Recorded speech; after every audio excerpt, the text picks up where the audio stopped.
안녕하세요. 사연 읽어주는 남녀입니다. 오늘도 와주셔서 감사드립니다. 오늘의 사연 시작하겠습니다.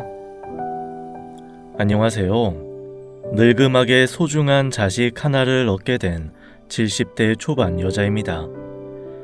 이게 대체 무슨 말이냐고요? 바로 세상 누구보다도 반듯하고 착실한 우리 사위를 뜻하는 거랍니다.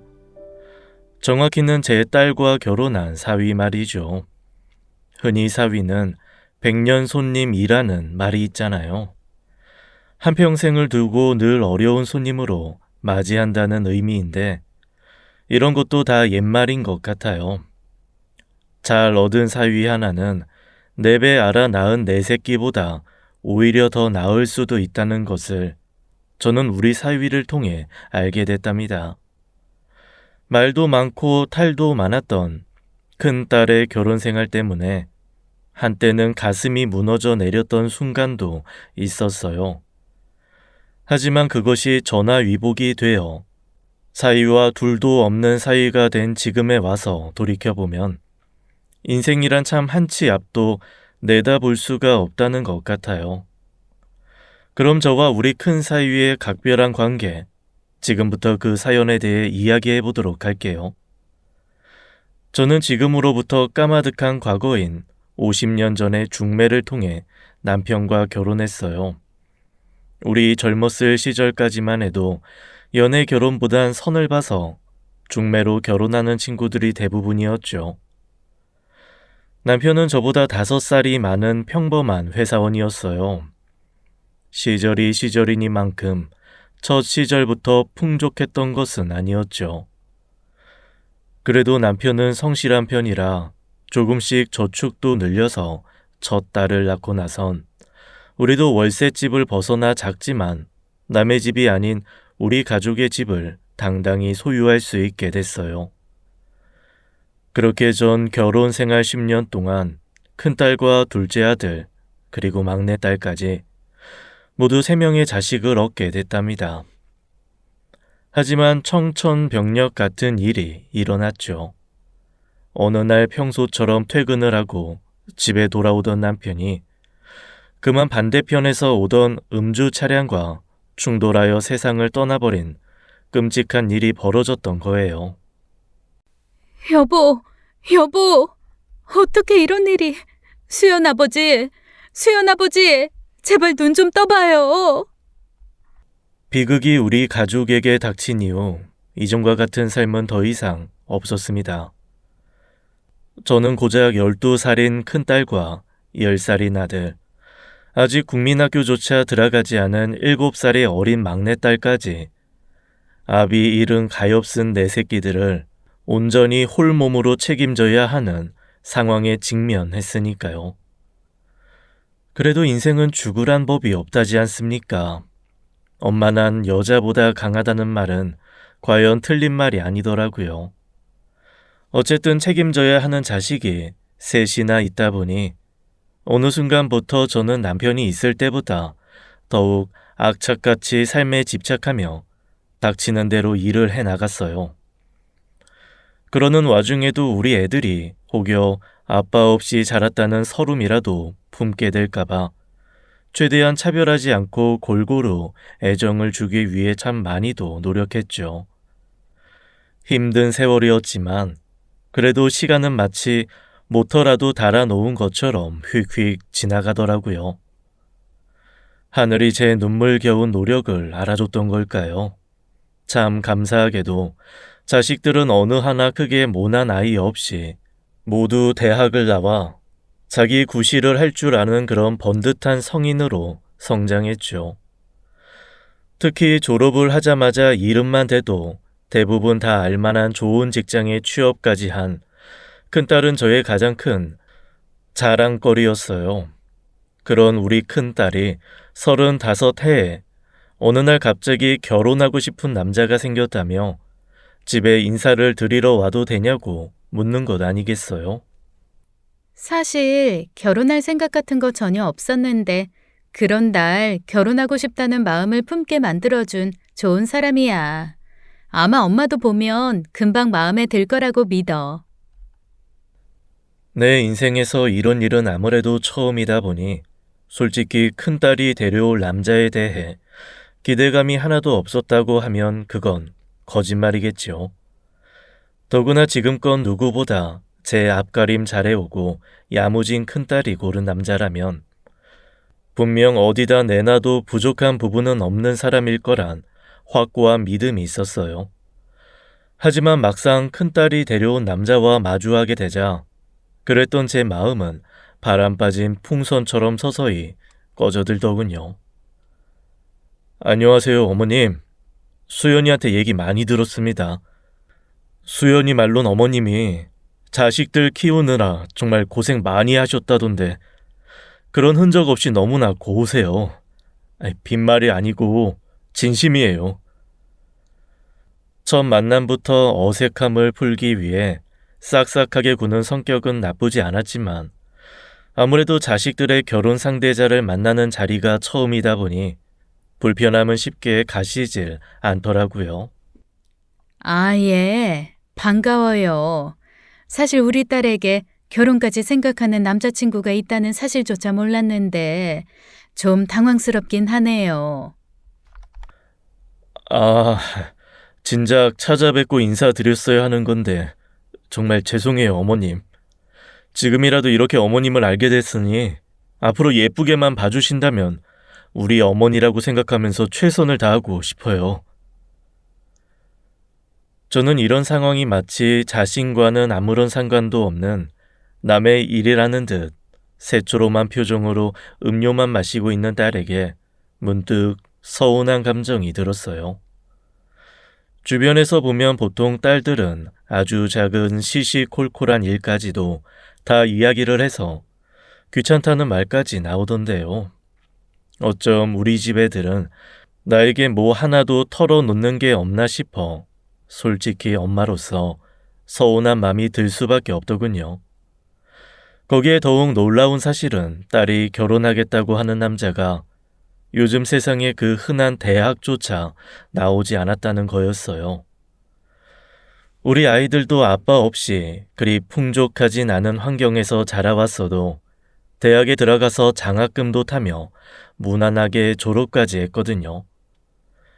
그 중에서도 가장 똑부러지는 아이라고 생각했던 큰딸이 대뜸 6살이나 더 많은 고졸 출신의 남자와 결혼을 하겠다고 하니 당연히 충격이었죠.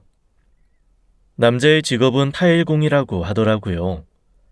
물론 직업 비하를 하는 건 결코 아니지만 전 모든 부모의 마음은 같을 거라고 생각해요. 기왕이면 내 자식이 조금이라도 더 나은 조건의 상대와 결혼하길 바라는 마음이요. 그나마 학교를 졸업하자마자 바로 취업 전선에 뛰어들어 성실하게 일한 덕택에 지금은 오히려 일반적인 본인의 또래 중에서도 벌이가 상당한 편인 것 같았어요. 일감이 몰릴 땐 웬만한 대기업 연봉보다도 더 많이 벌어들인다고 하더라고요. 저는 스스로를 속물이라고 생각해 본 적은 한 번도 없어요. 그런데도 막상 딸내미를 결혼시키려고 하니 상대 남자가 우리 딸을 고생시킬 만한 놈인지 아니면 믿을 만한 구석이 있는 녀석인지 하나하나 세세한 부분까지 생각을 하게 되더군요. 결국 자식 이기는 부모 없다고 썩 내키지 않는 부분도 있었지만 저는 큰딸의 결혼을 허락해 주었습니다. 감사합니다, 어머님. 아니, 장모님. 결혼 허락해 주신 거 정말 후회하지 않도록 제가 잘할게요. 수연이도 장모님도 세상 누구보다 아끼면서 평생 지켜줄 거예요. 앞으로는 제가 수연이 남편이면서 장모님 아들 노릇도 단단히 하겠습니다. 이렇게 너스레를 떠는 모습을 보자 어쩔 수 없이 웃음이 터져 나오더군요. 큰딸의 결혼을 시작으로 마치 기다렸다는 듯 연이어 둘째 아들과 막내딸까지 전부 결혼을 해버렸어요. 막상 이렇게 모두를 보내버리자 이상하게 마음이 헛헛하달까요. 먼저 떠나보낸 남편의 생각도 나면서 하루하루 싱숭생숭한 나날이 지속되더라고요. 여보, 하늘에서 잘 지내요? 그곳은 외롭진 않고요? 어느덧 시간이 이렇게 흘러서 우리 애들이 전부 결혼이라는 걸 했네요. 이럴 때 당신이라도 곁에 있다면 참 좋았으련만. 부디 그곳에서 우리 아이들 모두 잘 살아갈 수 있도록 지켜봐줘요. 꽉 찼던 4인용 식탁에 이제 혼자만 남아 밥을 먹다 보니 어떤 날은 알 수 없는 외로움에 북받쳐서 눈물까지 나왔죠. 이게 바로 말로만 듣던 빈 둥지 증후군인가 싶기도 했어요. 나이 들어 자식들을 모두 결혼시키고 혼자 남으면 갑자기 우울증이라는 게 불쑥 찾아들기도 한다더군요. 이럴 때 차라리 남편이라도 곁에 있어줬다면 싶은 생각이 들었어요. 말년엔 둘이서 같이 운동도 하고 여행도 다니면서 살아갈 수 있으련만 뭐가 그리 급해서 먼저 후딱 가버린 걸까요? 전 진작에 떠나버린 남편에게 원망스러운 마음까지 들었답니다. 남편 없이 혼자서 고군분투하며 힘겹게 애들 셋을 여기까지 키워왔는데 자식이란 것들은 결혼하고 어쩜 그리 통 연락조차 안 하는 건지 이래저래 섭섭한 마음이 커진 탓에 식사를 거르는 날도 많아졌죠. 정확히 말하자면 입맛이 통 돌지 않아서요. 그런데 이때 이런 제게 의외로 큰 힘이 되어주었던 사람이 있었어요. 바로 큰 사위였답니다. 사위는 결혼 전에 제게 했던 약속이 절대 빈말이 아니었다는 듯 수시로 우리 집에 찾아와 이런저런 말동무를 해주었어요. 오늘은 모처럼 일이 일찍 끝난 김에 잠깐 들렸어요, 장모님. 제가 뭘 사왔는지 아세요? 장모님 좋아하시는 순댓국 포장해왔죠. 지난번에 갔던 시장에서 순댓국 드시면서 너무 맛있다고 하셨잖아요. 마침 그 부근에 일이 잡힌 김에 우리 장모님 드리려고 제가 사왔습니다. 이렇게 제가 좋아하거나 맛있다고 했던 음식을 용케도 기억해선 사갖고 오는 것은 물론이고 굳이 큰딸 없이도 혼자서 방문할 때도 많았어요. 혼자 남은 제가 제대로 챙겨 먹곤 있는지 어디 아픈 곳은 없는지 세세하게 물어보며 배려해주는 모습에 어느 순간 오히려 큰딸보다도 사위를 더 기다리게 된 스스로를 발견하곤 깜짝 놀랐을 정도예요. 장모님, 자식들 전부 시집 장가 보내고 혼자 되셔서 많이 적적하시죠? 어쩔 수 없는 일이지. 누구나 겪는 일이기도 하고. 하지만 자네 말처럼 조금 섭섭하기도 하고 외롭기도 한 건 맞아. 어떻게든 스스로 극복해 나가야지. 모든 건 시간이 해결해 준다고 하잖아요. 그러니 처음부터 너무 무리하지 마시고 서서히 시간을 들여 익숙해지시면 다 괜찮아질 거예요.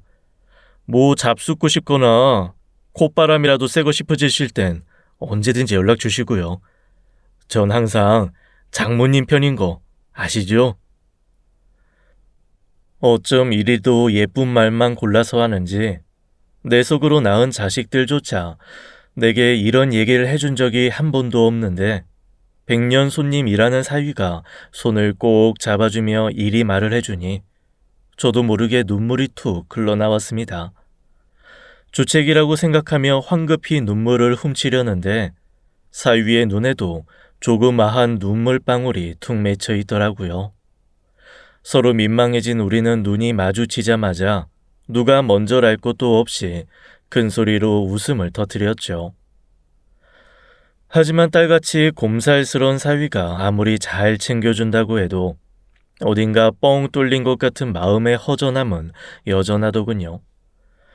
저는 자식들 다 보내고 홀로 남은 삶을 어떻게든 적응해 나가기 위해 부단히 노력했어요.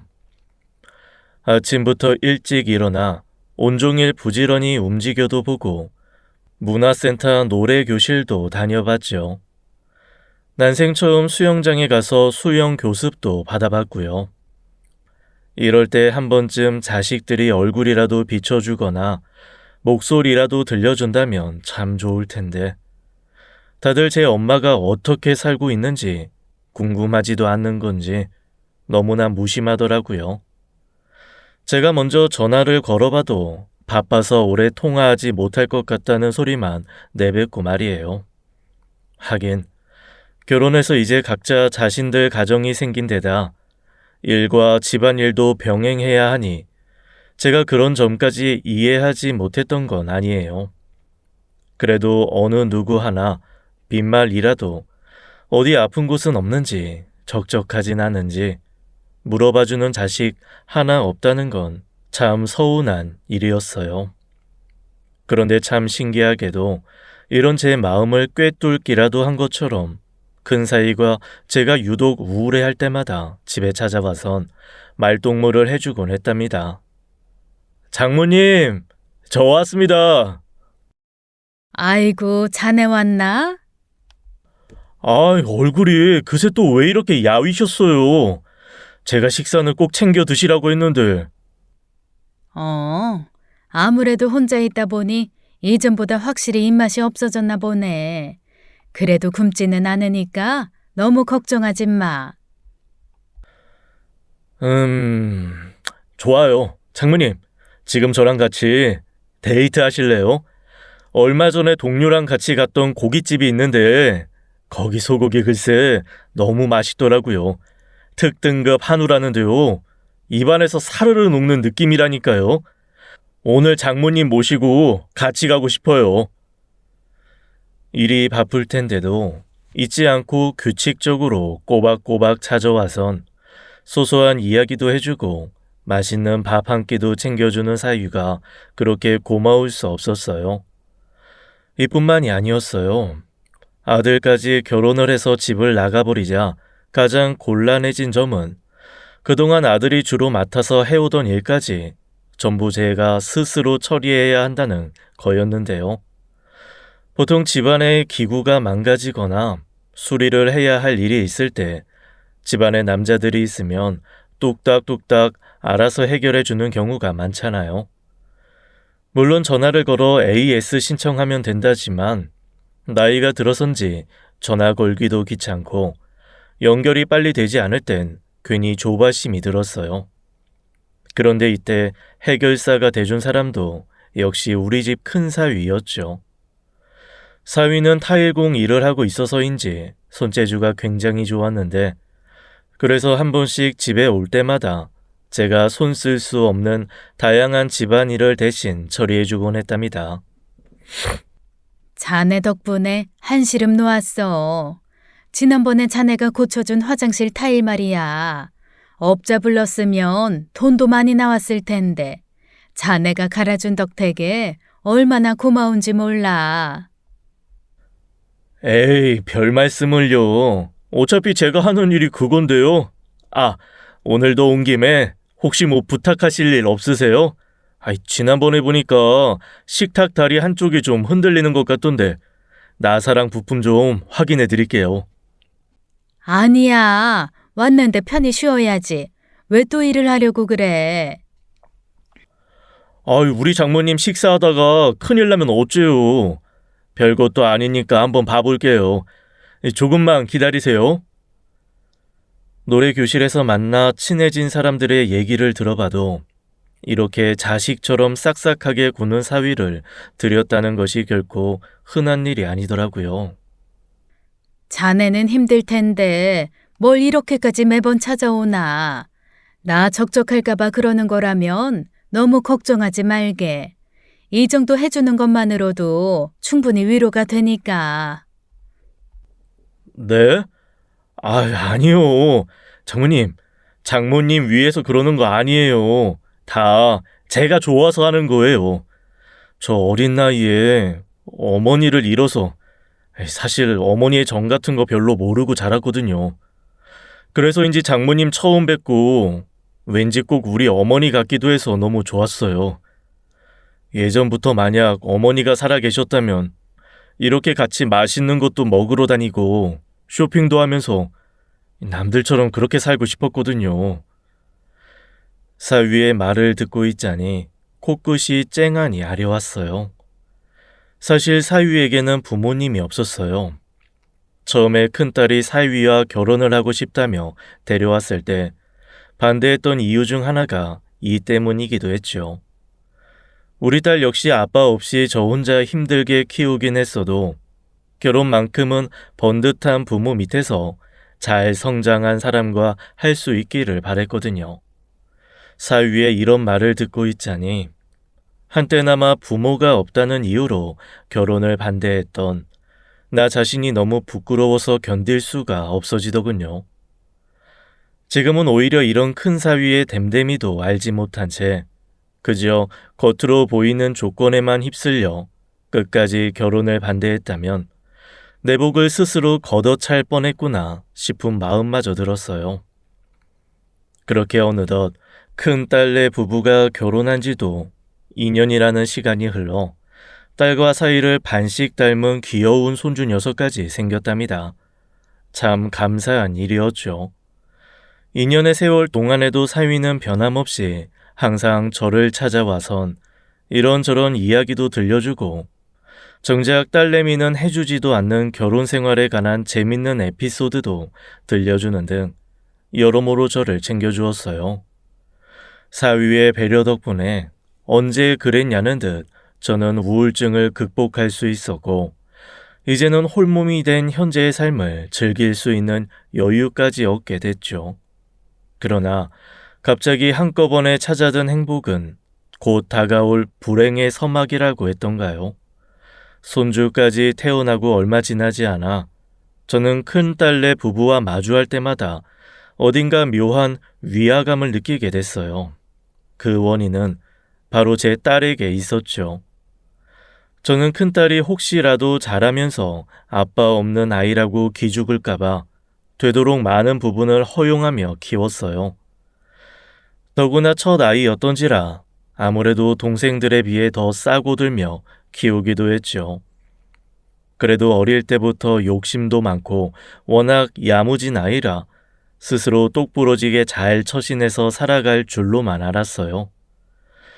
우리 집 자식놈들이 워낙 속 얘기도 잘 안 하고 무심한 성격인지라 티를 내진 않아도 다들 알아서 잘 살고 있으리라고 생각했는데 나중에 가선 애초에 내가 자식들을 잘못 키운 것 같단 후회가 들더라고요.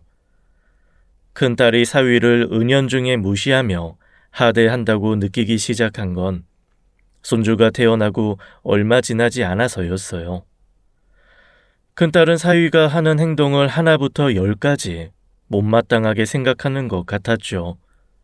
뭐 하나만 하려고 해도 어찌나 도끼 눈을 뜨며 잔소리를 해대는지 곁에서 지켜보는 제 마음이 불안해질 정도였다니까요. 오빠는 밥 먹을 때마다 왜 그렇게 쩝쩝거리면서 소리를 내? 내가 그거 정말 없어 보인다고 하지 말라고 그랬지, 어? 미안. 자기 말 듣고 고쳐보려고 했는데 한평생 이렇게 살아서인가? 습관이라는 게 단번에 고쳐지질 않네. 앞으로 되도록 고쳐보려 노력할게. 오빠가 그것만 그래? 내가 뭐 하나만 얘기하면 그저 귓등으로만 휙 듣고 한 번이라도 경청하거나 제대로 생각해 본 적 있어? 그러니까 주변에 있는 사람들이 중요하다는 거야. 자기 옆에 있는 사람들이라곤 죄다 낮이고 밤이고 술이나 퍼마셔대면서 그 나이 먹고도 사람 구실조차 제대로 못하는 족속들이니까. 그런 금낮은 사람하고나 어울리니 자기라고 뭐 별 수 있겠어?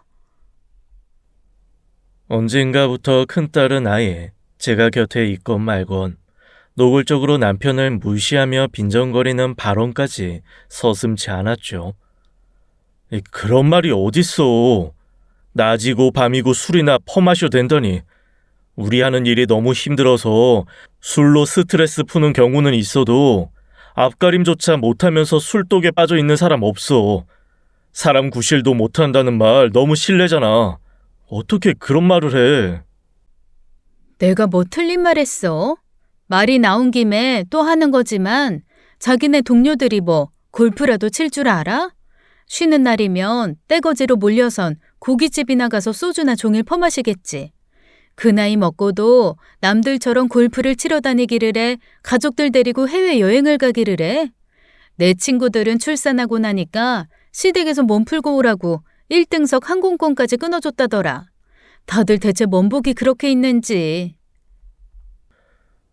이런 말을 아무렇지도 않게 내뱉는 큰딸을 보고 저는 너무나 놀라고 말았어요.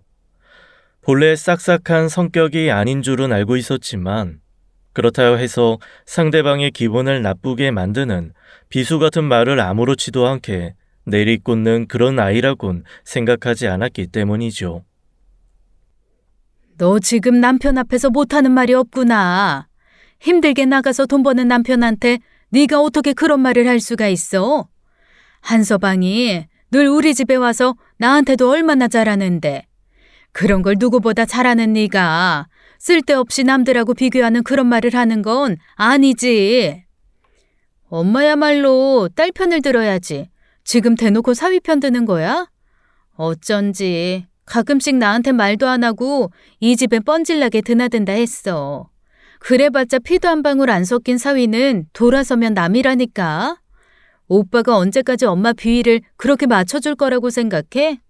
그리고 돈은 원래 나도 잘 벌었어. 이 사람만 잘 버는 게 아니라.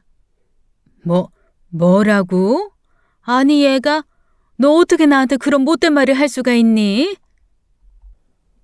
당신 지금 장모님한테 뭐라고 하는 거야? 당장 사과드려!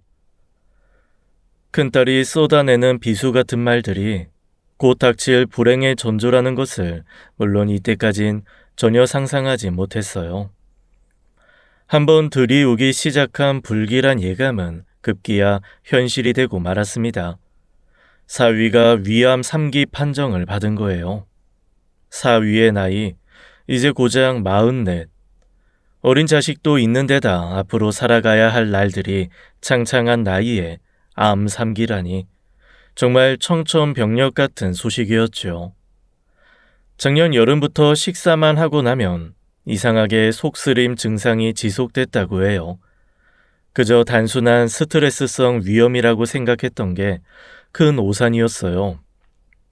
그 뒤 육류 같은 자극적인 음식만 먹으면 계속 토를 했고 급기야 혈변 증상까지 생기게 되자 더 이상 안 되겠다 싶어 병원에서 건강검진을 받게 됐죠. 그 결과 위암 3기라는 믿을 수 없는 진단을 받게 된 거였어요. 병원에서는 이미 암이 많이 진행된 상태라 100%의 생존율을 보장할 수는 없지만 그래도 아직 말기는 아니고 위암의 경우 추후 항암 치료만 잘 받는다면 생존할 가능성도 커서 절대 희망을 버리지 말라고 했다더군요.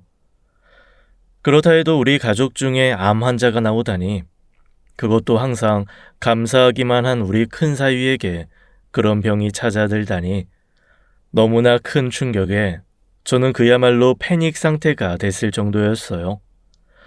매일 밤마다 제발 우리 큰 사위를 살려달라고 우리 집에 커다란 불행이 닥치지 않게 도와달라며 하늘에 먼저 간 남편을 향해 기도했죠. 이렇게 기도라는 걸 한 것이 대체 얼마만인지 몰라요. 사위는 암 진단을 받은 뒤 곧장 입원하여 수술 날짜부터 잡았어요. 이전과는 달리 몰라보게 수척해진 사위의 얼굴을 바라보고 있자니 눈물이 흘러나왔지만 당사자가 이 과정을 꿋꿋하게 헤쳐나가기로 했으니 저 역시 마음을 굳게 먹기로 다짐했습니다.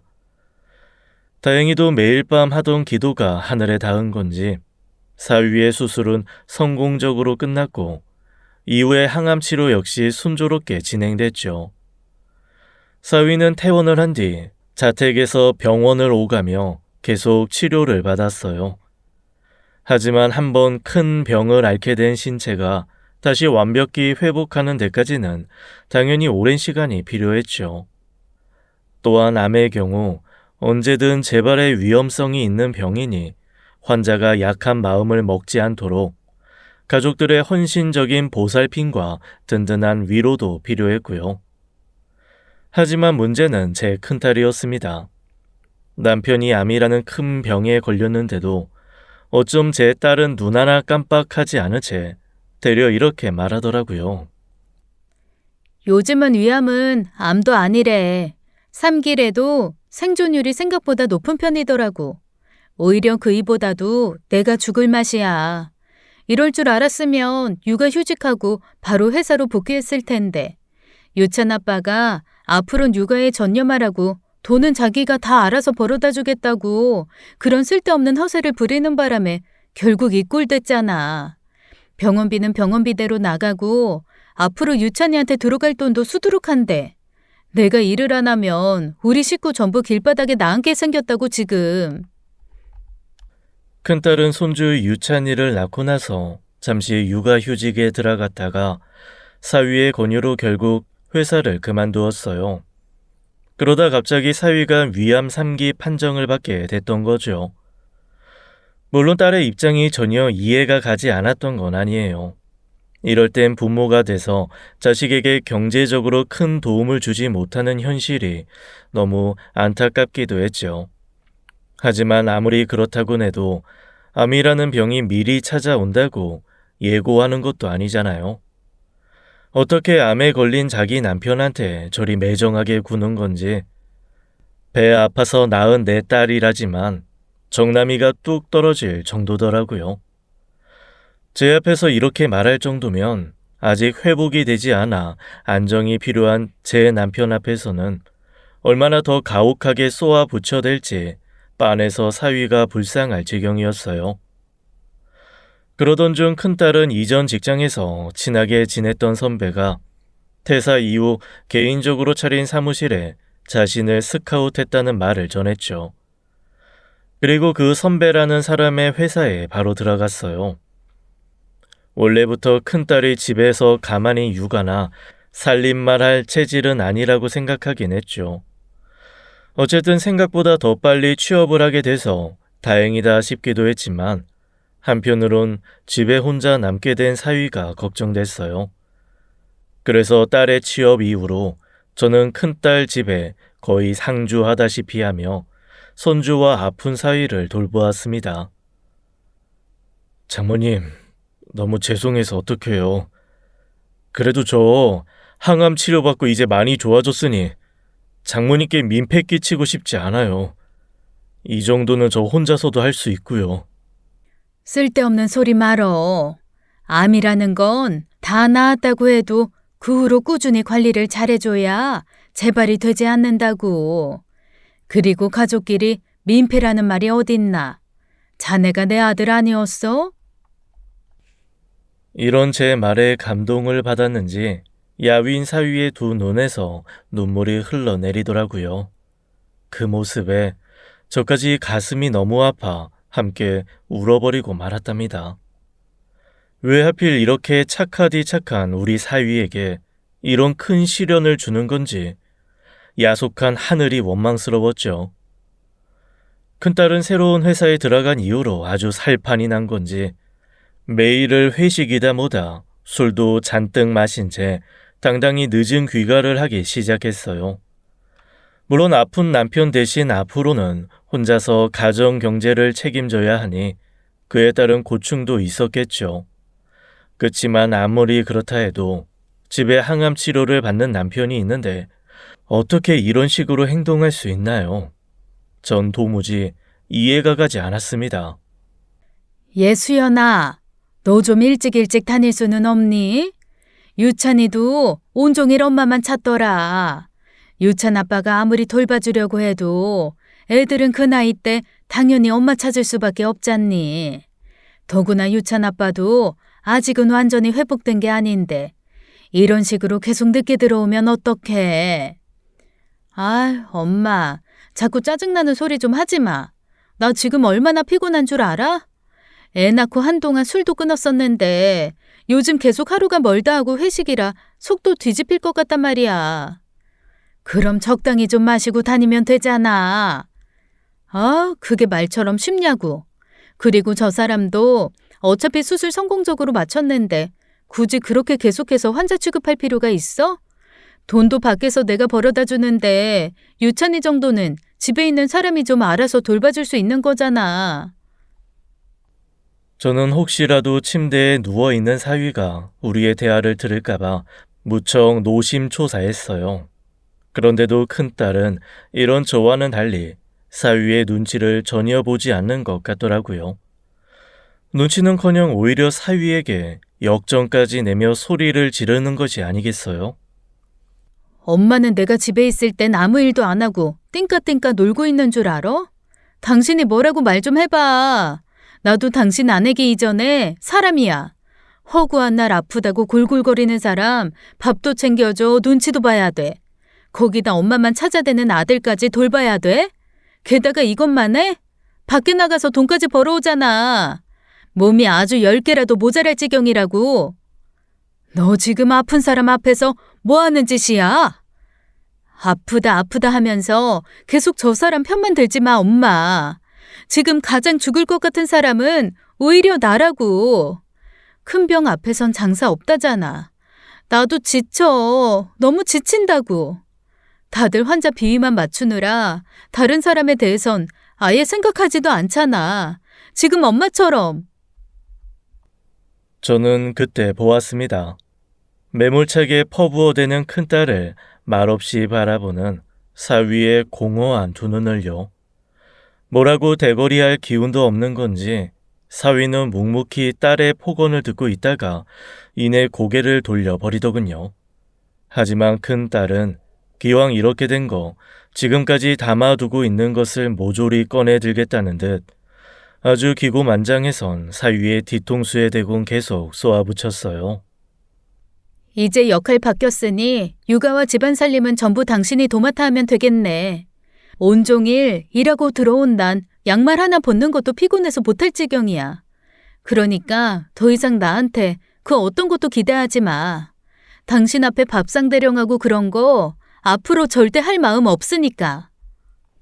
그렇게 본인이 내뱉은 말들을 전부 실천하겠다는 기세인지 그 뒤로 큰딸은 사위 앞에서 아주 보란듯이 폭군처럼 굴기 시작했죠.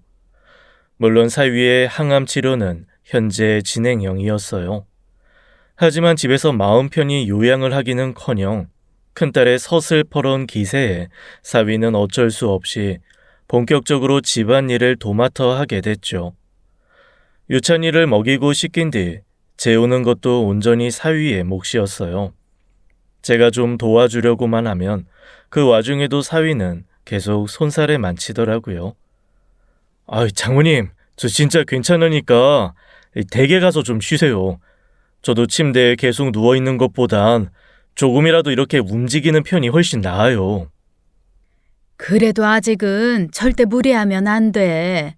자네 식사라도 내가 챙겨주고 갈 테니 무슨 일이 있어도 식사는 거르지 말고. 네, 그럼 그것만 좀 부탁드릴게요. 정말 감사해요.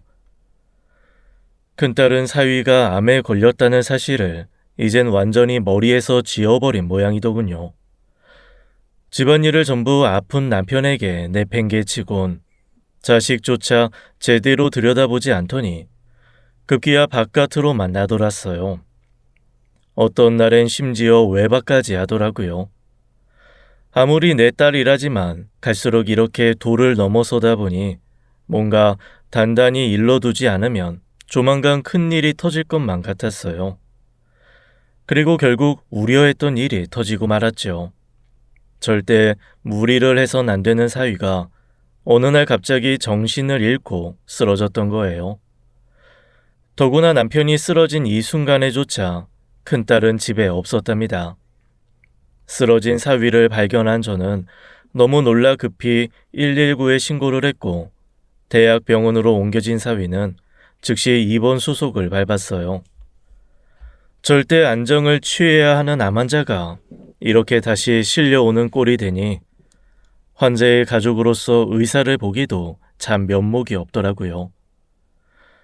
저는 남편이 쓰러져 입원을 했는데도 회사 일을 핑계로 코빼기도 비치지 않는 큰딸에게 진심으로 깊은 분노를 느꼈습니다. 너 어떻게 네 남편한테 그럴 수가 있니? 네가 그러고도 사람이야? 응? 내가 널 그렇게 키웠어? 한서방, 아직 회복되지 않은 환자야. 그것도 무려 암 환자라고. 네가 한서방한테 한 말과 행동은 살인 행위나 다름없어. 그걸 알기는 하고 그러는 거니? 그러자 큰딸은 너무나 뻔뻔스럽게 대꾸하더군요. 엄마, 나 지금 너무 바쁘거든? 엄마 투정 일일이 받아줄 시간 없어. 더구나 그 사람 지금 다시 입원했다며. 차라리 잘 됐네. 병원에서 제대로 관리받으면 또 금방 괜찮아질 거야. 이렇게 말하더니 전화를 그냥 툭 끊어버리는 게 아니겠어요. 황당해지다 못해 말문이 턱 막혀버린 저는 또다시 큰딸에게 전화를 걸 엄두조차 내지 못하고 그저 한참 동안 끊어진 휴대전화만 바라보고 있었죠. 며칠 뒤 저는 형부를 보러 문병을 갔던 막내딸에게서 좋지 않은 소식까지 전해 들었어요. 사위가 입맛이 없는 건지 거의 대부분의 식사를 거부하더라는 것을요. 막내딸이 사간 음식조차 먹지를 못했다더군요. 이 얘기를 듣고 어찌나 마음이 아프던지 저는 평소에 사위가 좋아해서 즐겨 먹던 반찬들만 골라 만들고는 최대한 정성스럽게 도시락을 싸들고 병원에 찾아갔어요. 잠깐 못 본 사이에 사위는 그새 더 많이 야위어 있더라고요. 막내딸 말대로 정말 상태가 좋지 않은 것인지 제가 왔는데도 아무 말 없이 대꾸조차 하지 않았죠. 자, 여기 좀 보게 한서방. 여기 자네가 좋아하는 오이무침이랑 묵도 직접 쑤어왔어. 수이 말론 자네가 거의 한 끼도 제대로 안 먹는다고 하던데 모름지기 무조건 잘 먹는 게 빨리 낫는 비법이야. 아무리 입맛이 없다 손 쳐도 굶으면 쓰나. 뭐라도 좀 먹어야지. 사위의 앞에서 싸갖고 온 도시락 뚜껑을 열어 늘어놓자 고개를 푹 숙이고 있던 사위가 갑자기 크게 소리를 질렀어요. 장모님, 저 이제 더 이상 살고 싶지 않습니다. 예상치 못한 사위의 행동에 저는 크게 당황할 수밖에 없었습니다. 그동안 누구보다 가족들을 위해 성실하게 살아온 사위의 입에서 갑자기 살고 싶지 않다는 말이 튀어나올 줄 어떻게 상상이나 할 수 있었겠어요. 아니, 자네 그게 대체 무슨 소린가? 지금 자네 상태가 좋지 않아져서 마음이 많이 약해졌나 본데 그런 소리 하지 말어. 어떻게든 꿋꿋하게 병마와 싸워서 이겨낼 생각을 해야지. 살고 싶지 않다니 그런 말이 어딨나. 좀 더 정확히 말하자면 저 장모님 딸 때문에 살고 싶지가 않아요. 그 사람이 유찬 엄마가 저 이러고 있는 동안 밖에서 무슨 짓을 하고 다녔는 줄 아세요? 집안에 암 걸린 아픈 남편이랑 맨날 제 엄마 보고 싶다고 울어대는 아들을 놔두고 딴 놈이랑 바람을 피우고 다녔다고요. 사위의 폭탄 발언에 저는 지금 대체 내가 무슨 소리를 들은 건지 제대로 이해할 수가 없어 잠시 멍을 때리고 있을 수밖에 없었죠. 자네 지금 대체 그게 무슨 소리야? 우리 수연이가 다른 남자랑 바람을 피워? 네, 이것 좀 보세요. 이보다 더 명확한 증거가 어디 있겠어요? 그러면서 사위는 제게 침대 협탁 위에 올려져 있던 노란 서류 봉투 하나를 불쑥 내밀었어요. 저는 떨리는 손길로 그 안에 든 무언가를 조심스럽게 꺼내보았죠. 그리고 두 눈으로 보고도 도저히 믿기지 않는 사실을 확인했답니다. 사위가 건네준 봉투 안에는 몇 장의 사진이 들어 있었어요. 처음 보는 중년의 남성과 다정하게 그의 팔짱을 낀 한 여자. 차 안에 나란히 앉아 서로를 끌어안고 입을 맞추는 사진. 다정한 연인들처럼 손을 잡고 숙박업소 안으로 들어가는 사진. 카페로 보이는 공간에서 마주 앉아 웃으며 대화를 나누는 사진 등 누가 봐도 그저 사이좋은 연인이나 부부관계처럼 보이는 남녀를 담은 사진들이었죠. 하지만 문제는 그 사진들 속의 여자가 제가 너무나도 잘 아는 여자였다는 거예요. 네, 맞습니다. 그 여자는 다름 아닌 제 큰딸이었어요. 저도 몇 번이나 부정하고 싶었습니다. 사진 속의 여자는 결코 내 딸 수연이가 아닌 그저 조금 닮은 다른 여자일 뿐이라고 소리치고 싶었죠. 하지만 그 여자는 명백한 내 큰딸 수연이가 맞았어요. 이게 대체 어떻게 이런 일이? 이제 똑똑히 아시겠죠? 저 솔직히 이렇게까지 치사하게 굴고 싶진 않았어요. 애 엄마 귀가가 많이 늦어진다고 해도 밤 늦게까지 일하느라 얼마나 힘들었을까. 이러면서 오히려 걱정을 하면 했죠. 그런데 이 사람 어느 순간부터 아예 대놓고 외박은 기본이었고요. 절 진짜로 눈뜬 장님이나 병신 취급을 하는 건지 조심조차 하지 않았어요. 그게 사실인가? 대체 언제부터 우리 수연이가? 그리고 이 남자는 또 누구야? 어떻게 이런 일이 있을 수가 있어? 어느 날 이 사람이 너무 오래 통화를 하길래 이 대체 상대가 누구일까 궁금해서 이 사람 샤워하는 동안 몰래 휴대폰 훔쳐봤어요. 비열하고 치졸한 짓인 건 잘 알지만 저도 사람인지라 어쩔 수가 없었지만요. 그런데 저 사장이라는 놈이랑 수백 통의 메시지까지 주고받은 흔적이 있더라고요. 하나같이 내용도 낯뜨거워서 어떻게 남편과 애가 있는 유부녀가 외간 남자랑 그런 메시지를 주고받을 수 있는지 너무 충격받아서 말문이 턱 막혀버렸어요. 서 사장이라고? 아니 그놈이 그럼 우리 수연이랑 만나는 남자란 말이야? 그렇다니까요. 근데 더 웃긴 게 뭔지 아세요? 제가 자기 휴대폰을 훔쳐봤다는 사실도 모르고 신이 나선 그 서 사장이라는 놈을 만나러 또다시 외출을 하더라고요. 그리고 그날은 다음 날까지 집에 코빼기도 비치질 않았어요. 사위의 이야기는 너무나 충격적이었죠.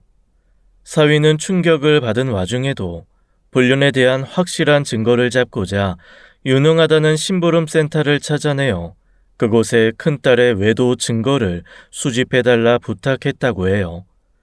며칠도 지나지 않아 업체는 확실한 증거들을 모아 사위에게 전달했고 결국 이에 깊은 배신감에 사로잡힌 사위는 며칠을 시름시름 앓다가 정신까지 잃고 쓰러졌던 거였어요. 큰딸과 바람을 피우는 상대 1000번 만번을 씹어 먹어도 시원찮을 놈은 꽤 이름 있는 가구 업체를 운영하는 사업가더라고요. 평소에 사위한테 그 흔한 골프 한 번 못 친다고 그렇게 구박을 해대더니 찍힌 사진들 가운데는 그놈이랑 골프장에 가서 신나게 골프채를 휘둘러대는 사진도 있었어요. 그런데 더욱이 충격적인 것은 이놈이 글쎄 마누라는 물론이고 자식들까지 있는 유부남이었다는 거예요. 멀쩡한 가정이 있는 것들끼리 바람이 난 셈이었죠. 저는 제 앞에서 이 모든 일을 폭로한 뒤 서럽게 흐느끼는 사위를 가만히 바라보았어요. 사위의 우는 모습을 보자 천불이 난 것처럼 분노로 뜨겁게 데워졌던 가슴이 어느새 거짓말처럼 차분히 가라앉더라고요. 일단 자네는 더 이상 너무 열내지 말고 치료 잘 받으면서 회복에만 전념하도록 하게.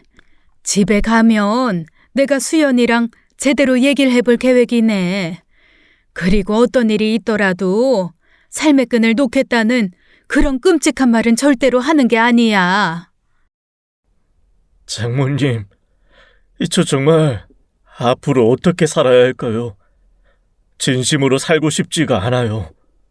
지 마누라가 밖에서 뭐라고 다니는 줄도 모르는 꼴통인데 이런 구차한 삶 연명해서 무슨 의미가 있겠어요? 한서방, 이 사람아. 자네에겐 세상 누구보다 소중한 유찬이가 있지 않나. 자식을 두고 부모가 어떻게 먼저 떠나겠다는 그런 야속한 말을 할 수가 있어. 이 모든 일은 절대로 자네 탓이 아니니 혹시나 자책도 하지 말고 건강해져야 복수도 뭐든 하는 거지. 지금 이런 상태로는 아무것도 못해. 그냥 자네만 더 비참해지는 거야. 장모님 말씀처럼 정말 복수라도 할 수 있다면 후련하겠네요. 그래. 지금은 미워 죽겠다는 마음이 들면 차라리 그 마음으로 악착같이 독하게 이겨내게 나아. 안 갚으면 그 뒤에 가서 해도 늦지 않어.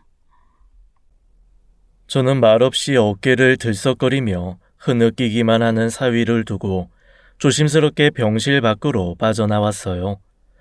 그리고 바로 큰딸에게 전화를 걸었죠. 큰딸은 퇴근 이후 곧장 우리 집에 찾아왔습니다. 그동안 못 본 사이에 분위기가 많이 바뀌어 있더라고요. 전 엄마이면서도 딸의 이런 미묘한 변화를 어째서 이제야 알게 됐던 걸까요? 이래서야 엄마 실격이라는 자조적인 생각까지 들었죠. 저는 긴 말하지 않고 단도직입적으로 큰딸에게 외도에 대한 사실을 추궁했어요. 그러자 처음엔 깜짝 놀란 큰딸은 거짓말을 해봐야 절대 통하지 않는다는 제 엄포에 결국 외도를 인정하더군요. 선배 통해서 알게 된 사람이야. 선배가 내 능력을 높게 쳐줘서 과장 직함 달고 들어가다 보니 거래처 사람들 접대할 일이 좀 많았어. 그러다 알게 된 거야. 네가 미쳤구나. 미쳐도 아주 단단히 미쳤어. 남편이 있는 것이 밖에서 다른 남자를 만나고 다녀? 그 남자도 유부남이라며? 네가 그러고도 정말 제정신이니? 아이, 그러지 말고 엄마. 그 사람 한번 만나보지 않을래? 사람 진짜 괜찮다니까. 사업도 엄청 잘 돼서 돈도 많고 누구처럼 구두쇠에 째째하게 굴지도 않아서 좋아. 진작 이 사람을 먼저 알았더라면 좋았을 텐데. 그랬다면 애초에 유찬 아빠랑 결혼하지도 않았을 거야. 뭐라고? 내가 미쳤니? 그딴 인간을 왜 만나? 넌 양심이라는 게 아예 없는 거야? 부끄러운 감정조차도 안 들어? 솔직히 엄마도 요찬 아빠 처음엔 마음에 안 들어 했잖아. 요즘 세상에 대학도 못 나온 남자가 다 있냐고. 처음엔 그저 사람만 괜찮으면 다 좋을 거라 생각했는데 살아보니까 그게 전부는 아니더라고. 하나부터 열까지 세세한 취향에서까지 의견이 갈리는데 진짜 사람이 너무나 꼴보기가 싫은 거야. 제가 어떤 말을 해도 전혀 듣지 않는 큰딸의 반응은 정말 황당하기 짝이 없었어요. 막상 외도 사실을 인정하고 나니 오히려 속이라도 후련해진 걸까요?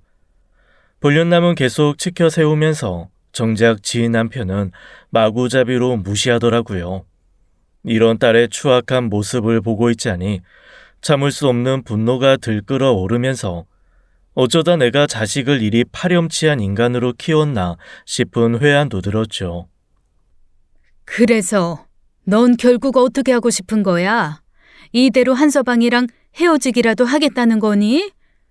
당연하지. 꼴도 보기 싫은 인간이랑 어떻게 살맛된 채 살 수가 있겠어? 애아빠랑 하루빨리 정리하고 나 그 사람이랑 재혼할 거야. 뭐? 재혼? 재혼을 하겠다고? 요즘 세상에 이혼녀라는 딱지는 문제 되지도 않아. 그 사람도 사회적 체면이 있으니까 지금까지 이혼을 안 했던 거지. 사실상 와이프랑 쇼윈도 부부나 다름없어. 각방 쓰고 산 지도 오래래. 우리 서로 이혼 절차 밟은 다음에 잘 마무리되면 재혼하기로 했어. 그 사람 하루빨리 나랑 살고 싶대. 철딱서니가 없기로 서니 이렇게나 세상 물정을 모르는 큰딸의 말에 저는 그야말로 헛웃음이 나오더군요. 그저 공부를 잘하고 1등만 한다고 똑똑한 게 아니었어요. 큰딸은 머리가 좋아 학창시절 내내 1등을 놓친 적이 별로 없었다곤 해도 인생에 대해선 아무것도 모르는 헛똑똑이에 불과했던 거죠. 너는 그놈이 마누라랑 헤어지고 너랑 다시 합치겠다는 말을 믿니? 그놈 같은 족속들은 원래 지키지도 못할 약속을 남발하는 게 주특기야. 당장에 원하는 걸 손에 넣기 위해선 너한테 뭔들 못해줄까? 그런 달콤한 유혹에 빠져서 그게 진실이라고 믿고 호들갑이나 떠는 여자들이 어리석은 게지. 엄마, 지금 그거 나 들으라고 하는 말이야? 어떻게 엄마가 돼서 딸한테 그런 말을 할 수가 있어? 큰딸의 양심 없는 말에 더 이상 참지 못한 저는 버럭 소리를 질렀어요. 너야말로 이 애미 앞에서 지금 그걸 말이라고 내뱉는 거냐? 그래, 네 말대로 나 처음엔 한서방 썩 탐탁지 않았어. 그런데 너도 그렇고 수혁이도 수희도 너네 모두 결혼하고 나서 나한테 그 흔한 안부 전화 한번 해준 적 있니? 아빠 없이 너희 셋 혼자서 힘들게 키우느라 온갖 고생 다 했던 나한테 빈말이라도 고맙다는 말 한번 해준 적이나 있어? 정신없이 말을 내뱉다 보니 그동안 큰딸을 비롯한 자식들에게 서운했던 감정들이 물밀듯이 쏟아져 나오더라고요. 네가 그놈이랑 골프 치러 다닌다 뭐다. 한창 꼴값 들고 있을 때도 네 애미 옆에서 항상 챙겨줬던 사람은 한서방밖에 없었어. 그래 맞다. 그 애미의 그 딸이라고 네가 바로 날 닮아서 이렇게 어리석은 게지. 그놈의 조건이 다 뭐라고 끝까지 조건이나 이리저리 재면서 따졌더라면 나도 우리 한서방 같은 보물단지 놓쳤을 게 아니냐. 그러면서 저는 큰딸을 향해 마지막 엄포를 단단히 놓았죠. 한서방이랑 헤어지고 그놈이랑 다시 시작할 거면 여기서 나랑도 아예 인연 끊자. 엄마, 무슨 말을 그렇게 해. 지금 한서방 때문에 엄마 딸이랑 인연 끊겠다는 거야? 그래, 그렇다. 네 말대로 요즘 세상에 이혼은 흉도 아닌데 부모 자식 간의 인연 끊는 것도 못 해주겠냐. 내 눈에 흙이 들어와도 그런 쓰레기 같은 놈이 장모님이라며 알랑방귀나 뀌는 꼴은 못 본다. 나한테 사위는 한서방밖에 없고 손주도 유찬이밖에 없어. 이런 제 말에 분노로 하얗게 질려버린 큰딸은 자리에서 벌떡 일어나더니 씩씩대며 제 집으로 돌아가 버리더군요. 큰딸에게 내뱉은 말은 절대 빈말 같은 게 아니었어요. 물론 이 기회에 저 못된 버르장 머리를 단단히 고쳐주고 싶은 마음이 가장 컸죠. 몇 년의 세월 동안 정말 헌신적이었던 그 착한 사위를 헌신짝처럼 내팽개치려는 큰딸이 이제 더 이상 제 친자식처럼 느껴지지도 않더라고요. 하지만 2년까지 끊겠다는 말을 했는데도 불구하고 큰딸은 여전히 정신을 차리지 못했어요. 오히려 보란듯이 서 사장이라는 놈과 붙어 다니며 온 세상 천지에 불륜 사실을 드러내고 다닐 정도였죠. 내 딸이지만 어쩌면 이렇게도 어리석고 뻔뻔스러울 수가 있을까요? 허황된 것에 완전히 홀려버린 사람은 누가 옆에서 아무리 뭐라 해도 아무것도 들리지 않는다는 말이 정말 맞는 것 같았어요. 결국 사위는 큰딸과 이혼을 하겠다는 결심까지 굳히게 됐죠. 저 역시 이런 사위의 결정에 차마 뭐라고 말을 꺼낼 수가 없었습니다. 암투병 중인 남편을 제대로 보살피지도 않고 어린 자식조차 내팽개친 채 다른 남자나 만나러 다니는 못난 딸, 이런 딸과 계속해서 같이 살아달라고 말한다면 그건 지나친 저의 이기심일 테니까요. 더불어 저 역시 큰딸이 정말 그놈과 헤어지지 않고 재혼이라도 할 결심이라면 이 기회에 큰딸과의 천륜을 끊어버리겠다는 독한 마음까지 품게 됐어요. 저는 이번 일로 인해 사위가 두 번 다시 제 얼굴을 보지 않겠다고 말할까봐 그 점이 가장 걱정이었죠. 하지만 사위는 정말 저를 친모처럼 생각하는 건지 저에게만은 결코 매정하게 대하지 않더라고요. 내가 자네 앞에서 정말 면목이 없어. 어쨌든 수연이 낳고 기른 사람은 바로 나니까 딸이 그 지경까지 된 데에는 내 책임도 있는 거지. 그치만 내 딸이라고 해서 무조건적으로 그의 편에 설 생각은 역시 없네. 난 언제나 자네를 지지하고 자네의 현명한 결정에 따를 생각이야. 그러니 일단 건강부터 잘 챙기게나. 이후로도 저는 계속 사위가 좋아하는 반찬을 싸들고 병실에 들렸어요. 퇴원 후에는 사위의 집을 오가며 손주도 돌봐주고 집안일도 거들며 제가 도움을 줄 수 있는 거라면 뭐든 해주려고 들었죠. 처음에는 이런 저를 조금 거북해하던 사위도 차차 예전의 모습으로 돌아가선 어느 순간부터 식사도 잘하게 됐고요. 이런 우리의 노력이 통한 걸까요? 다행히 사위의 항암 치료는 효과를 봐서 경과가 좋게 나오기 시작했죠. 그리고 드디어 사위의 몸속에 뿌리 내린 암세포가 깨끗이 박멸됐다는 희소식을 접하게 됐답니다. 이제 향후 몇 년간 경과를 지켜보며 전이가 되지 않도록 조심해서 관리하면 된다는 완치 판정을 받게 된 거예요. 이날 사위와 저는 서로를 얼싸안고 지금까지의 눈물겨운 고생과 노력이 결코 헛되지 않았다는 사실을 즐겁게 받아들였죠.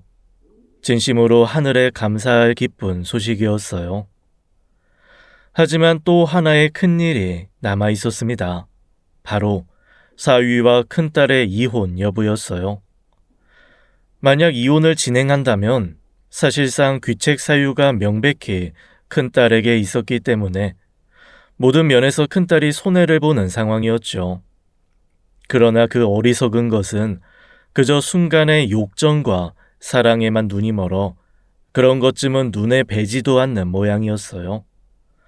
어떻게든 돈이 많다는 그 새로운 남자가 전부 해결해 줄 거라고 철석같이 믿는 것 같더라고요. 그리고 역시나 세상은 철없는 큰딸이 생각하는 것처럼 만만한 대상이 아니었습니다.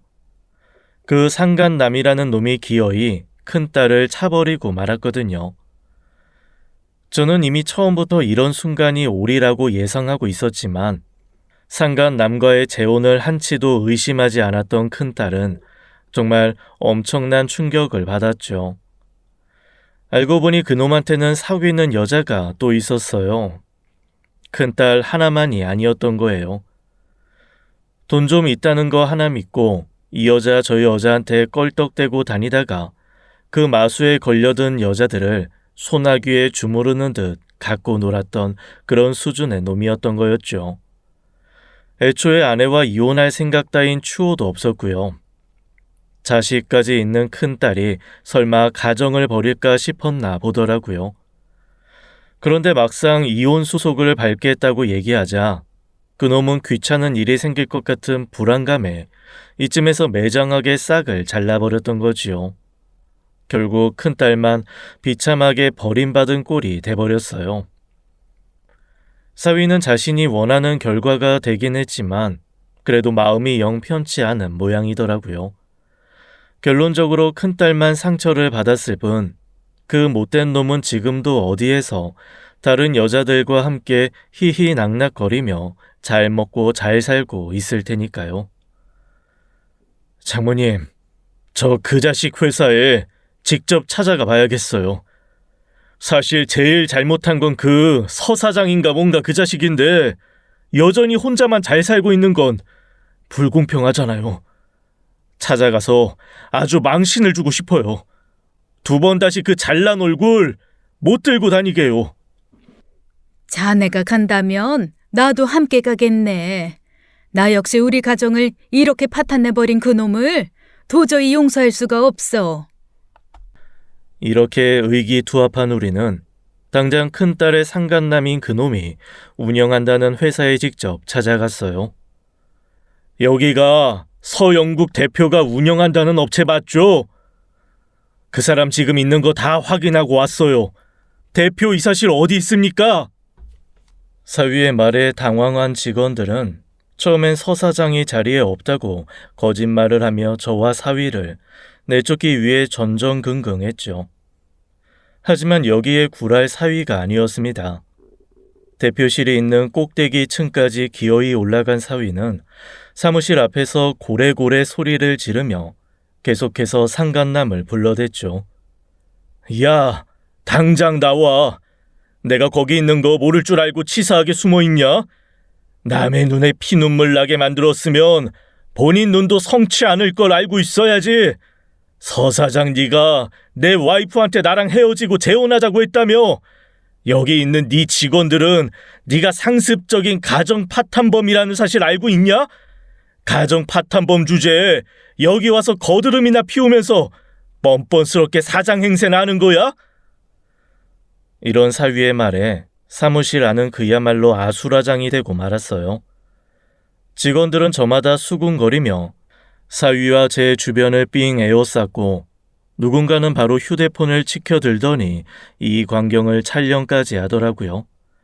상황이 이렇게 되자 그 상간남이라는 놈은 결국 대표실 문을 열고 나와 우리를 안으로 안내했고 그렇게 우리는 그놈과 직접 대면을 한 채 이야기를 나누었죠. 내가 우리 수연이 애미 되는 사람이에요. 그쪽이 수연이랑 바람 피웠다는 상대 맞죠? 괘씸해도 이렇게 괘씸할 길이 없어서 그 잘난 얼굴이라도 한번 볼까 싶어서 찾아왔는데 생각보다 더 뻔뻔스러워서 말도 안 나올 지경이네요. 당신 발뺌할 생각 같은 건 하지도 마. 이미 당신과 내 와이프가 그렇고 그런 관계였다는 증거 넘치도록 많이 갖고 있으니까. 변호사도 선임했으니 곧 소송 진행할 계획이라고. 남의 가정 산산이 깨트려 놓곤 당신은 아무렇지 않게 똑같이 살아갈 줄 알았어? 얼마 전 사위는 상간남에 대한 소송을 진행하기 위해 변호사를 선임해 둔 상태였어요. 당신에게도 그렇게 가정이 소중하고 아이들 앞에서 부끄럽지 않은 아빠가 되고 싶다면 지금 남자 대 남자로 당장 내 앞에서 사과해. 남의 아내를 실컷 갖고 놀면서 농락한 죄, 그 더러운 죄에 대한 진심 어린 사과를 하란 말이야. 사위는 그동안 큰딸과 그 상간남에게 당했던 억울한 일을 이제라도 보상받겠다는 일념으로 피를 토하는 심정을 내비쳤어요. 결국 그 상간남은 사위와 제가 보는 앞에서 무릎까지 꿇고 사죄의 말을 꺼내놓았답니다. 물론 저는 이게 진심이라고는 생각하지 않아요. 무엇보다 밖에서 바짝 귀를 댄 채 이 모든 대화를 엿듣고 있을 직원들 때문에라도 일단 우리가 원하는 대로 해줄 수밖에 없었겠죠. 그 길로 사위는 그 상간남의 와이프까지 찾아가 그동안 수집한 외도에 대한 증거들을 전부 보여주었습니다. 와이프라는 사람 역시 남편에 대한 배신감 때문에 엄청나게 분노했다고 하더라고요. 회사에서 노골적으로 망신을 당한 데다 아내에게까지 외도 사실을 들켜버린 상간남은 그 후 결국 이혼 준비를 하게 됐다고 전해 들었어요. 아무리 직원들에게 철저히 입단속을 시켜봐도 그날의 사건이 워낙 컸기에 소문은 걷잡을 수 없이 퍼져나가 아주 망신살이 단단히 뻗친 모양이더군요. 인가응보라고 당연히 받아야 할 벌을 이제야 받은 셈이죠. 이에 그치지 않고 이제 사위는 큰딸에게 위자료와 이혼 소송을 제기했어요.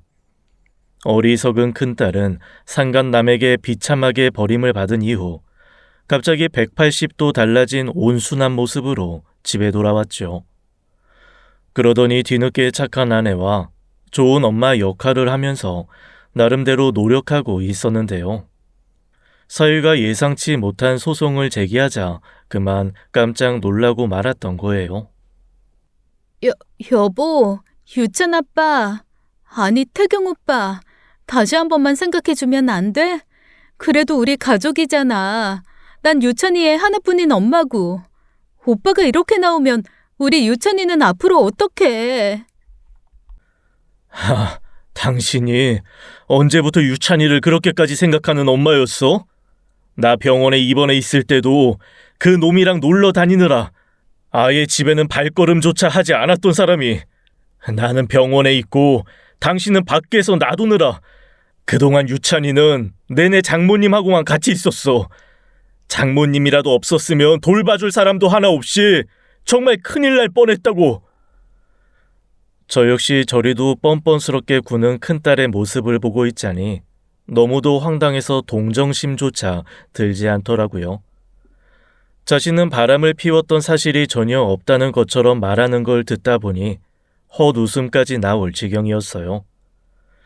큰딸은 저와 사위의 눈치를 번갈아 보더니 갑자기 바닥에 급히 주저앉아 무릎까지 꿇었습니다. 여보, 내가 잘못했어. 정말이야. 진심으로 반성하고 있으니까 제발 한 번만 용서해줘. 앞으로 정말 잘할게. 당신한테도 유찬이한테도 최선을 다할 거야. 그러니까 우리 부디 가족만은 지키자. 어? 아니, 이제 우리는 너무 먼 길까지 오게 됐어. 다시 되돌아가기엔 너무 지쳤고 이젠 내가 그만하고 싶어. 자기야, 태경 오빠. 우리 처음 만났을 때 한번 기억해봐. 자기 그때 무슨 일이 있어도 끝까지 나 책임지겠다고 했잖아. 그런데 어떻게 이렇게 쉽게 끝낸다는 말을 할 수가 있어. 엄마도 가만히 있지만 말고 뭐라고 말 좀 해봐. 오빠 좀 설득해 보라고. 가뜩이나 힘든 장모님한테 쓸데없는 소리 하지 마. 그리고 신뢰를 먼저 깨버린 건 바로 당신이야. 어떻게든 끝까지 책임지려 했던 나를 모욕하고 잔인하게 짓밟은 사람, 그건 당신이라고. 마지막까지 발악하는 큰딸의 모습을 끝내보기 힘들었던 저는 제 부모가 내는 큰 소리에 겁을 집어먹은 채 손가락을 빨며 우는 유찬이를 안아들곤 조용히 방 안으로 들어갔어요. 그러면서 생각했습니다. 결혼이라는 게 대체 뭘까요? 각기 다른 부모 밑에서 성장하여 피 한 방울 섞이지 않은 타인끼리 만나 함께 살며 새로운 생명을 탄생시키는 과정이 흔히 말하는 결혼이죠. 그렇게 세상 무엇보다 귀중한 가족이라는 연을 만나는 것이 결혼 생활이며 그 생활의 주체가 바로 부부인 거잖아요.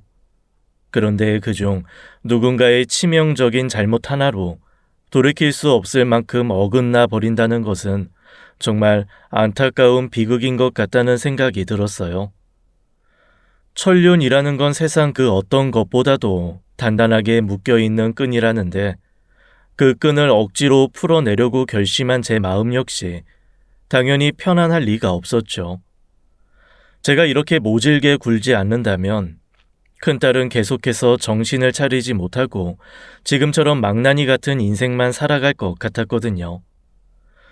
그런 의미에서 저는 사위의 결정을 응원했습니다.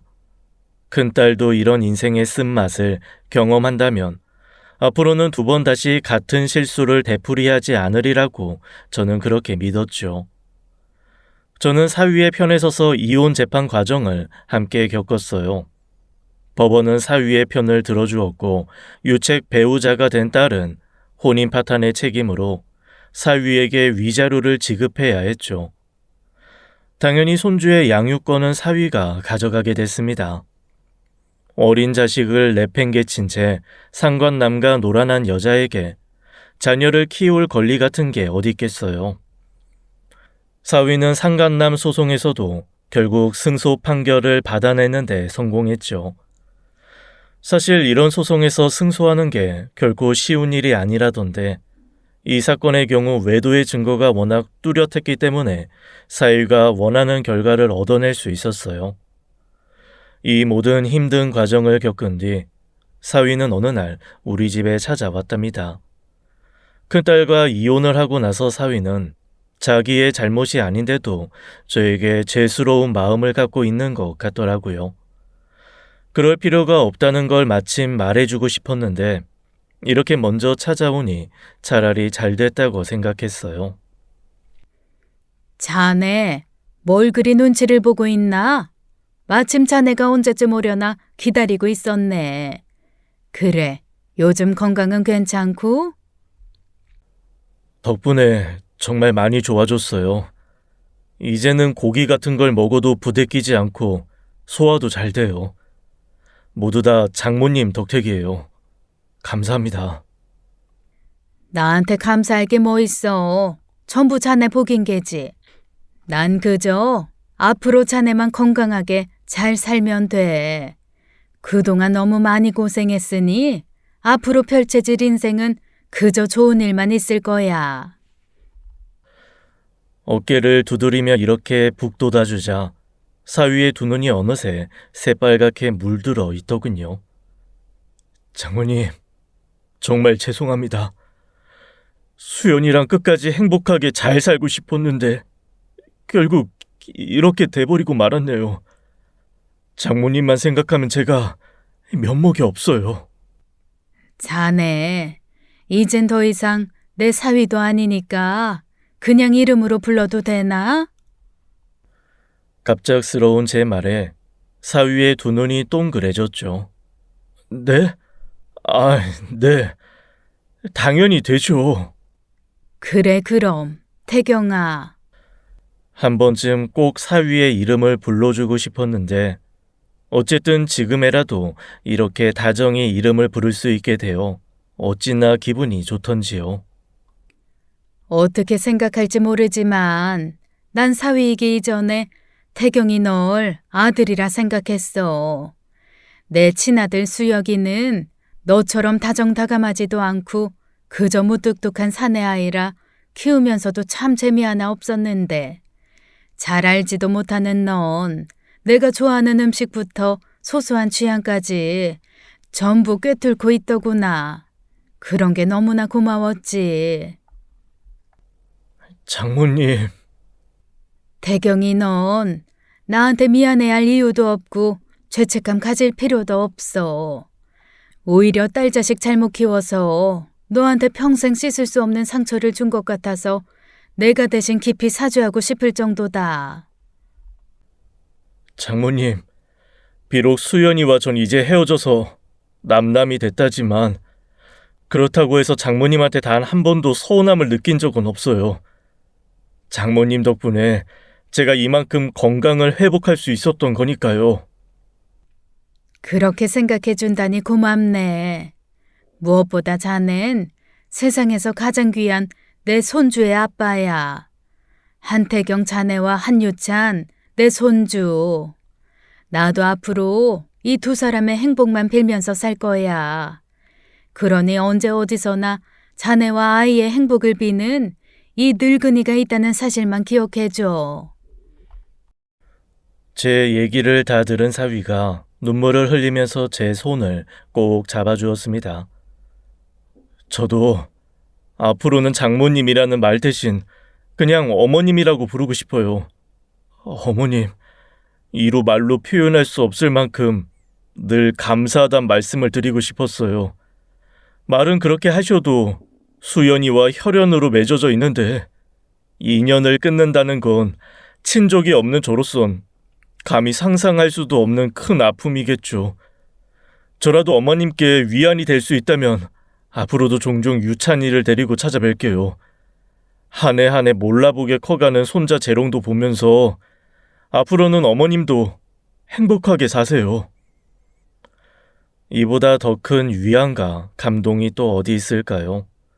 71평생 결코 녹록지만은 않았던 제 삶에서 사위는 하늘이 제게 보내준 가장 큰 선물이었어요.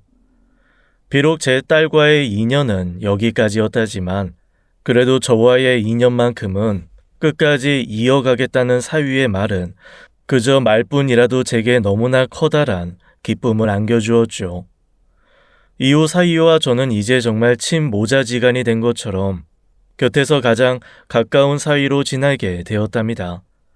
건강을 완전히 회복한 사위는 유찬이의 유치원 입학식 사진도 보내주고 생일 파티날 유찬이 친구의 가족과 함께 놀러갔던 여행 사진도 보여주는 등 행복한 순간들을 항상 저와 함께 공유했어요.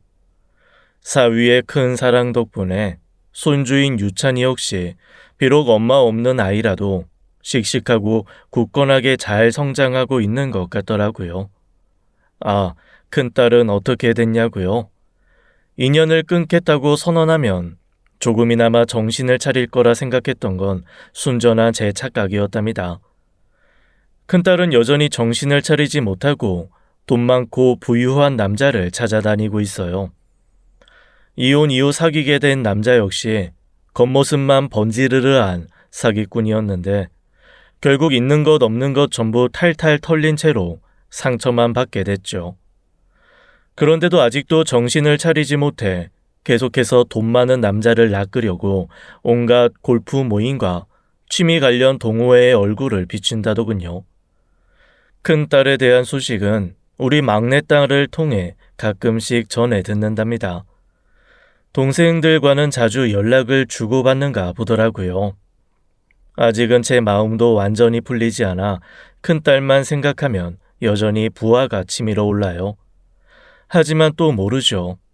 언젠간 제정신을 차려 과거를 청산하고 올바른 삶을 살게 된다면 그때쯤 한 번은 그래도 내 딸이니까 용서해 줄 기회가 오지 않을까요? 제 이야기는 여기까지입니다. 여러분, 인생에선 참 내 뜻대로 되는 게 하나도 없는 것 같아요. 그럼에도 불구하고 내일은 오늘보다 더 나을 거라는 희망 하나로 그렇게 버텨가야만 하는 게 바로 삶이 아닐까 싶네요. 여러분의 가정 역시 설사 비극이 있더라도 돌고 돌아 언젠가는 반드시 해피엔딩으로 마무리가 될 수 있기를 간절히 기원합니다. 지금까지 사연 읽어주는 남녀였습니다. 끝까지 함께 해주신 여러분 감사드리며 저희는 다음 사연으로 돌아올게요. 감사합니다.